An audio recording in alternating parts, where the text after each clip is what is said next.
Today we're taking a look at the Meze LIRIC II, and this is of course a closed-back planar magnetic headphone, and as the name suggests, it's the follow-up to the original LIRIC right here. And I'm going to say right now that the LIRIC II improves in a number of key areas over the original, but is it actually good? That's the question, and that's what we're going to talk about today. Just a disclaimer, this is a demo unit sent over by Meze. Big thanks to Meze for sending it in for us to check out. As usual, I haven't been paid to say anything in particular about them, and all thoughts and opinions here are my own. One other note before we get going, I'm going to be joined later in this video by DMS, who also got one in for review, and we figured this time we'd put our efforts together and each give our perspective on this. And as of filming this right now, I'm not entirely sure what he's going to say, but more perspectives is kind of the point. Okay, so I'm going to give a quick overview here to start, and the LIRIC II, as mentioned, is a high-end closed-back planar headphone that costs around $2,000. So this is getting up there in price, but I believe the original was also around that price when it came out too. They are, of course, using their unique Renaro driver with the switchback trace, as you can see here. But with the LIRIC II, Meze have added what they call QWERM, which stands for this. And you can see it has QWERM because it's written here on the inside of the driver as well. Always nice to have QWERM. So what this is effectively a tuning component to the driver frame. And in practice, it attenuates certain regions of the treble, which I will say was probably the biggest issue with the original LIRIC. But I personally feel that this attenuation could have been shifted around a little bit or maybe applied more broadly, which we will get into. Now, there is another major improvement to the LIRIC II over the LIRIC I. The LIRIC I had adhesive pads. Now, you could remove them, and I've actually swapped over to the Dakoni pads here just because I wanted to try that. But using the adhesive method makes swapping pads particularly annoying and mildly destructive. With the LIRIC II, the pads are magnetic, so they just pop off like this. So you can see the baffle here, and it just pops back on like that. And I love that. Now, the thing is, I get why companies go for the adhesive pad thing. And that's because if there's any sort of gap or break in the seal between the pad and the baffle, you can lose the bass. And so using an adhesive there ensures that there is a good seal. And Meze aren't the only ones to have done this. You see this from Odyssey, DCA, and others. But having a baffle or frame design that allows for a magnetic connection here is so much nicer. And in theory, this means that any other company or Meze themselves could release a pad for this headphone that maybe changed the tuning or changed maybe something about it, and the end user would have a much easier time swapping to them. So I think that this just improves the platform. Doing things like this is a good thing. So that's the key area of improvement to the mechanical design, at least in my opinion. The other change here is that they've made the cup out of wood now, which, I mean, this is a gorgeous looking headphone, and I think it's a really nice touch, but it's going to be up to the individual as to which style you prefer. But the wood here, the way that they've integrated it, I mean, they do this with everything. When they do wood on headphones, it's very classy. So it's nice. And as far as the rest of it, just like with the original and Meze's other headphones, this is one of the best looking headphones available, one of the best built headphones. This is where Meze stands head and shoulders above the competition. Like in terms of the build quality, in terms of the aesthetics, the ergonomics, it's just so much better than everything else that exists, in my opinion. And as mentioned, they are very comfortable as well. I've been listening to these for a while now, and I've been able to regularly get through full days of work wearing them with no issues whatsoever. So like a full 8 hours sat at my desk, working away on stuff, no problems wearing this one. Now, this is, of course, a closed back headphone. And given that it contours quite well to the side of my head, I had no issues with leakage or isolation or anything like that. So it passed the getting yelled at test. And if you don't know what that is, that's a test where I get yelled at from the other room. And if I don't hear it, then it has good isolation. It's very scientific. For the power requirements, I'll leave the rated specs up on the screen here. But this one does seem to require a bit more power than the original, or at least a bit more gain. And there is also something a bit weird going on with the impedance curve. I believe it was like this on the original as well. So here you can see the impedance curve, and I measured this as having a very nonlinear impedance, which is atypical of planar headphones, indicating to me that there's likely something going on with an electrical filter with this headphone as well. And you might be wondering, well, what does that mean? So basically this allows them to have more control over the end result, over the sound and the tuning of the headphone. And there are other headphones that also use electrical filters like the DCA Expanse and some of the older Odysseys as well. So this isn't new, it's just unique. And I actually think that more companies should do this. This seems like a very good way of not having to be too constrained by physics and acoustics. If you want to get a better result, you can just add an electrical filter. But there are, of course, also some downsides to doing this. In this case, if you try and run this out of a high output impedance source, things are likely to get weird with the frequency response, particularly in the mid-range, and depending on how high of an output impedance source you use. So like if you're running something with around 100 ohm out from like a high output impedance tube amp, around 100 ohms or something like that, things are going to get real weird in the mids. And I actually did test this with an impedance adapter. So I recommend with this one running it from a low output impedance source. Of course, in my case, I'm running it from the Vioelectric HPA V550. That's my reference test amplifier here. Okay, so on to the sound quality. And this is where I'm going to say that the Lyric II is almost a good headphone, but sadly, this is not it. Once again, though, it does improve on the original in certain aspects. So here we can see both the raw and calibrated results measured on the B&K 5.28, but I'll show you guys the Gross measurements here shortly as well for those who are interested in that. So for the bass, you get a strong presence in the transition between the sub bass and the mid bass. I would have liked to see this bass bump a bit lower into the sub bass personally. So there's some boom to this. It's not massive, so not like boom, boom, just boom. And in some ways, the bass is also similar to that of the original, but it may not be perceived that way given the changes to the rest of the tuning. The mids in particular are significantly better. So there's actually a bit of a dip here in the mids, I think maybe due to that filter. But for the most part, this is pretty good. Vocals aren't too forward or congested. There's no honk or boxiness, which I found to be a bit of an issue with the original that had a bit of forwardness to that whole region in the mids. And that seems to be solved with the Lyric II. So apart from that little dip there, I'd say the Lyric II's mids are solid.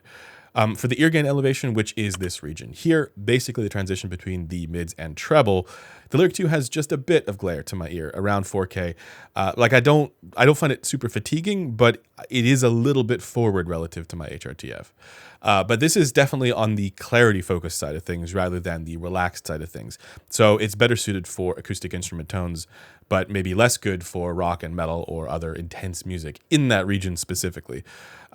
So for example, I did not like the way Guthrie Govan's guitar tone sounded on the Hand Cannot Erase album, but I was mostly okay with this level of ear gain for Stacey Kent recordings. Those come through with a lot of clarity, which is nice. And I actually think that for most people, this level of ear gain will be totally fine. And if you look at the overall wideband tuning here, you can tell that they are shooting for the right thing. It's just let down in a few key areas, particularly in the treble. So you can see here that there's a resonance at around 6 kilohertz. This actually isn't as audible as it looks, and I'm particularly sensitive to this region, as some may know. But I'm finding that this feature actually gets masked a bit by the elevated upper treble. And that really is where the biggest issue lies for me. We could describe this as a U-shaped headphone with a strong emphasis on the upper treble. And to me, this causes it to sound imbalanced.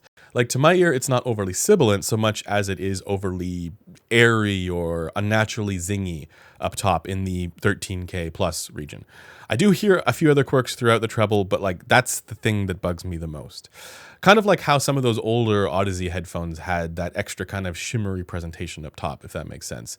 And I think that there is that initial sense of excitement or like exaggeration that this imparts to the music, but over time it gets tiresome because it sounds unnatural. Now, here's where I'd say that if you're an older listener, this may not be an issue at all, and that's not me being ageist. As we age, it gets harder to hear those upper frequencies. But for context, I'm 36, and the treble emphasis is too much for me.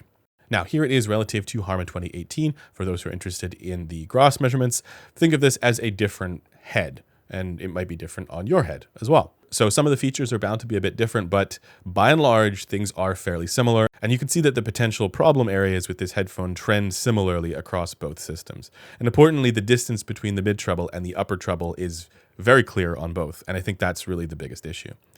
As for harmonic distortion, the Lyric II seems to have some elevated third harmonic presence at higher volumes. It's not something that I'd worry too much about, like not even if you're trying to make some adjustments with EQ, but the odd order here is worth noting. And speaking of which, I did find it to sound pretty good with some EQ and it responded reasonably. I had a bit of trouble there at around 7 to 8K, so I kind of left that region alone. But mainly it involved reducing the upper treble by a significant amount and a few other adjustments throughout as well. So here's the end result that I ended up with, which to me was just a better overall tonal balance. So that's all the data out of the way. How does it sound subjectively?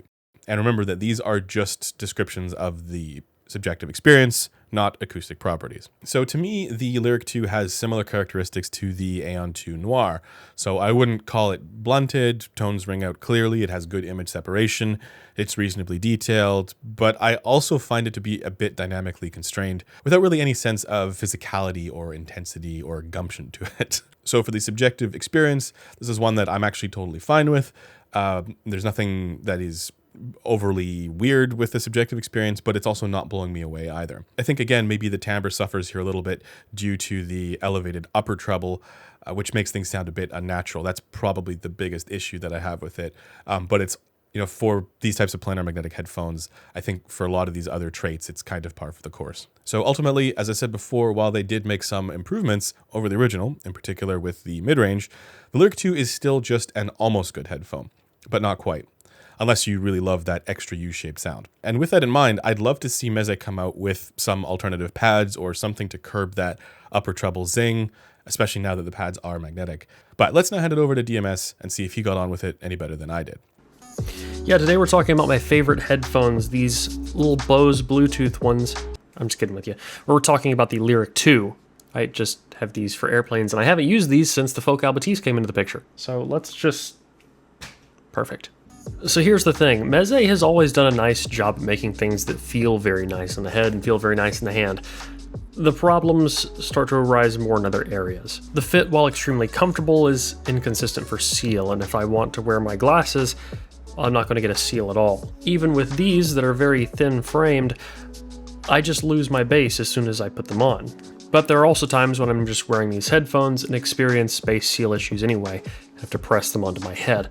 It's a shame because these are an extremely comfortable headphone, and I love the way they look and feel. But the other half of things is the sound. This is not a bad closed back. In fact, I would say it's the best closed back that Meze makes. But it's not a closed back that I personally would buy. It's a bit shouty, it's a bit bright, and it's also a bit boomy all at the same time. Now, it is notably better than the first generation Lyric by a wide margin, I would say. But they're still both messed up in different ways. And it's hard for me to justify this headphone when there are much cheaper things that I think are better, things like the Celeste or the Radiance, the Aeon Noir, or at the same price, E3. I mean, come on, the E3 is fantastic. That's better than a lot of open back headphones. And while there are times where the Lyric 2 can be fun, the bass can be very exciting, and the treble can be very sharp and crisp, it's generally too much. Now again, is this a bad headphone? No, it's not a bad headphone. It's extremely comfortable, it's well built. Aside from the sealing issues, I really like the way that it feels on my head when I'm wearing it. But at the price, it's not for me. There's a lot of other things I would buy instead, and I'm glad Meze is heading in a direction of improvement, but the Lyric 2 seems like it needs more work. Now, I think there are plenty of people out there who will enjoy this. I'm just not one of them. I think that the upper treble needs to be tamed. I think the mid bass is a bit too boomy, and I have no doubts that they can accomplish this with a future revision. So while this one is a bit disappointing, I do think there's potential here if they can iron out some of those quirks, particularly in the treble. And it does still seem like Meze is moving in the right direction, even if this release didn't quite make it. Once again, if you guys are interested in seeing the measurements for this one, I'll try and do a post for this. I haven't done it yet, but I'll try and do a post for this up on the Headphone Community Forum with all the data, so you guys can deep dive on that if you like. And of course, if you're interested in any of our articles, if you want to learn more about this stuff, check out some of our deep dives up on headphones.com. That'll be linked in the description. And you can chat with me on our Discord, also linked below. And until next time, I'll see you guys later.